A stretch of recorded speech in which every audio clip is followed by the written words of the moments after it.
नमस्कार दोस्तों, मैं भूपेंद्र मिश्रा स्वागत करता हूं आप सभी का हमारे ऑनलाइन वीडियो क्लासेस में।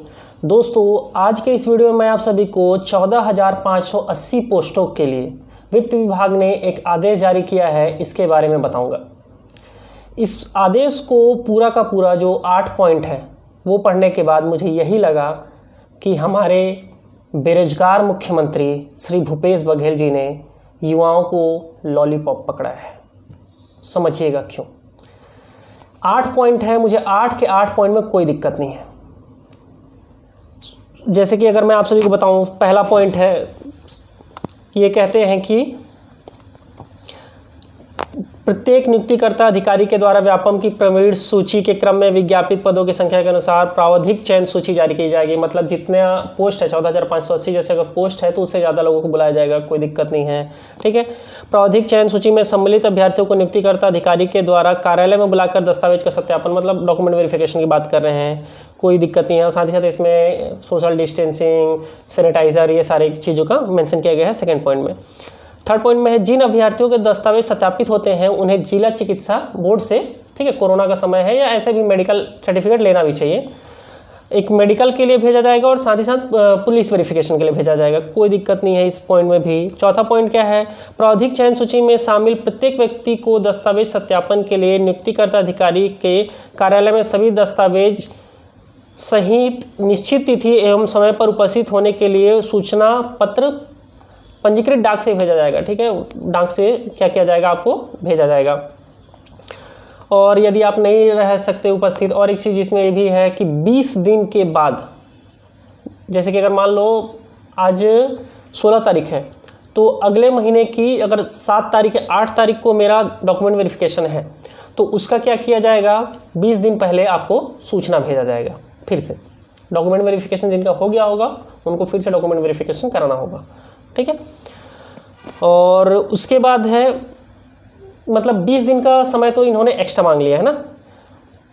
उसके बाद भी अगर कोई चाहे तो लिखित में ये दे सकता है कि हाँ सर मैं इस दिन को उपस्थित रहूँगा फला फला कारण से, तो उसको और 10 दिन बाद का समय दिया जा सकता है। जिन अभ्यर्थियों के दस्तावेजों का सत्यापन नहीं होता है अथवा जो अभ्यर्थी सूचना प्राप्ति के बाद भी दस्तावेज सत्यापन के लिए उपस्थित नहीं होते हैं, उन्हें लिखित रूप में सूचित किया जाएगा कि विज्ञापन में निर्धारित मापदंडों के अनुसार दस्तावेजों का सत्यापन नहीं होने के कारण उन्हें नियुक्ति के योग्य नहीं पाया गया है तथा ऐसे अभ्यर्थियों का नाम प्रावधिक चयन सूची से काट दिया जाएगा। अभ्यर्थियों को दी जाने वाली सूचना में इस बात का स्पष्ट उल्लेख किया जाएगा कि कौन कौन से दस्तावेज अनिवार्य थे जो कि सत्यापित नहीं हुए। ठीक है, अगर आप चयन सूची में हो तो छटनी का काम है। ठीक है, पूरा 7-8 पॉइंट है, मुझे नहीं लगता इसमें आप सभी एक बार पढ़ के देखिएगा, कुछ कमी है। मेन दिक्कत है लास्ट में 8 पॉइंट है, 8 पॉइंट में हमको दिक्कत नहीं है। 8 पॉइंट के बाद इन्होंने जो लिखा है मेन दिक्कत उसमें शुरू होता है। ये लिखते हैं, राज्य शासन द्वारा परीक्षा अवधि के दौरान देय वेतन और अन्य लाभों के संबंध में जारी पत्र क्रमांक 372/260/वी/नी/4/2020 दिनांक 29/7/2020 वित्त विभाग 21/2020 इन नियुक्तियों पर लागू होगा। इसका मतलब ये होता है कि पहले साल आपकी सैलरी 70%, दूसरे साल 80%, तीसरे साल 90% और परीक्षा अवधि बढ़ा करके कर दिया गया आपका 3 साल का।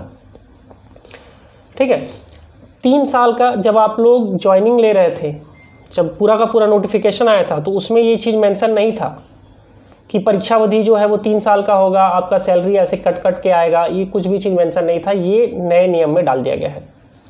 और आगे इसके आगे लिखा जाता है कि ये आपको पोस्टिंग कब मिलेगा, जब स्कूल खुलेगा। स्कूल खुलने के बाद आपको पोस्टिंग दिया जाएगा। मतलब समझ लीजिए कोरोना के नाम पर सरकार सब चीज़ खोल चुकी है, सिर्फ और सिर्फ शैक्षणिक संस्थान को छोड़ करके। बात समझ में आ रहा है। तो सरकार को एजुकेशन से मेरे को नहीं लगता कि उतना कुछ ध्यान है, ना ही राज्य सरकार हो ना वो केंद्र सरकार हो, दोनों को मैं बोल रहा हूँ। राज्य सरकार को ही बस ब्लेम नहीं कर रहा हूँ मैं इस बात पे केंद्र सरकार को ब्लेम कर रहा हूँ कि उनको कुछ ना कुछ एक ऐसा सिस्टम सोचना चाहिए था कि कैसे स्कूल खोला जा सके, क्योंकि स्कूल के कारण गवर्नमेंट टीचर्स को तो सैलरी मिल जा रहा है लेकिन जो प्राइवेट टीचर्स हैं उनको बहुत ज़्यादा दिक्कत हो रहा है। तो कुछ सिस्टम सोचना चाहिए था केंद्र सरकार को और राज्य सरकार को। ऑनलाइन स्टडी में क्या होता है, जैसे अगर मान लीजिए स्कूल खुलता तो उस समय एक क्लास, जैसे मान लीजिए अगर मेरा खुद का स्कूल है तो कम से कम मेरे पास 5 से 6 क्लास रूम होते एक पर्टिकुलर एक ही सब्जेक्ट के लिए। उनको अलग अलग टीचर चाहिए होते हैं, लेकिन ऑनलाइन क्लासेस में क्या होता है, सिर्फ एक ही टीचर पढ़ाता है और वो उन्हीं वीडियोस को सारे बच्चों को फॉरवर्ड कर देते हैं, जिससे अगर 5 टीचर पहले थे किसी एक सब्जेक्ट के तो अब घट करके सिर्फ 1 हो गए हैं, 4 को नुकसान हुआ। तो गवर्नमेंट टीचर्स की सैलरी बन जा रही है जो ज्वाइनिंग ले चुके हैं, लेकिन जो प्राइवेट टीचर्स हैं उनको नुकसान है। तो ना सिर्फ छत्तीसगढ़ सरकार को बल्कि केंद्र सरकार को भी इसके लिए सोचना चाहिए था कि क्या किया जाए जिससे टीचरों पर, आज की डेट में सबसे ज़्यादा अगर हालत ख़राब है तो वो टीचरों की है, सिनेमा हॉल वालों की है। हमें तो ऐसा लग रहा है कि शिक्षक और मनोरंजन एक जैसा है, ऐसा नहीं है। शिक्षक को तो भगवान का दर्जा दिया जाता है क्या? चलिए वो सब खैर बात की बात है। अभी मैं बोल रहा हूँ राज्य सरकार, आप ये निर्देश पढ़ के खुश हो गए होंगे कि हाँ भैया अब तो हमको ज्वाइनिंग मिल जाएगा। भ्रम में हैं आप। 20 दिन का ऐसी एक्स्ट्रा समय मांगा इन्होंने। लॉकडाउन खुलने के बाद ये आपको ज्वाइनिंग देंगे, जब स्कूल खुलेगा उसके बाद। लॉकडाउन तो वैसे थोड़ा थोड़ा कम भी हो गया है, लेकिन जब तक स्कूल नहीं खुलेगा तब तक आपको ज्वाइनिंग नहीं मिलेगा, और अगर ज्वाइनिंग मिलेगा भी तो पैसा कट करके मिलेगा। ये उस समय लिखा नहीं था, तो आपको इस चीज़ का भी विरोध करना चाहिए। और साथ ही साथ अदर जो पोस्ट वाले हैं, जैसे एसआई है, एसआई पोस्ट वाले, और भी बहुत सारा पोस्ट था जिसका व्यापम और पीएससी एग्ज़ाम ही नहीं ले रहा है।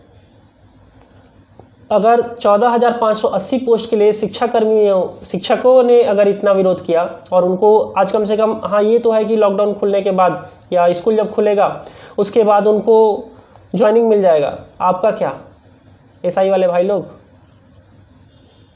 आपको भी कुछ ना कुछ तो करना पड़ेगा। सरकार ऐसे खुद से नहीं जागेगी, ठीक है? वीडियो को ज़्यादा से ज़्यादा लोगों तक शेयर करिएगा और उन्हें समझाइएगा कि खुश ना हो। 14,580 पोस्ट में आपका जो सैलरी था, सैलरी भी कट गया है, परीक्षा अवधि भी बढ़ गया है, तो एक खुश होने की बात नहीं है।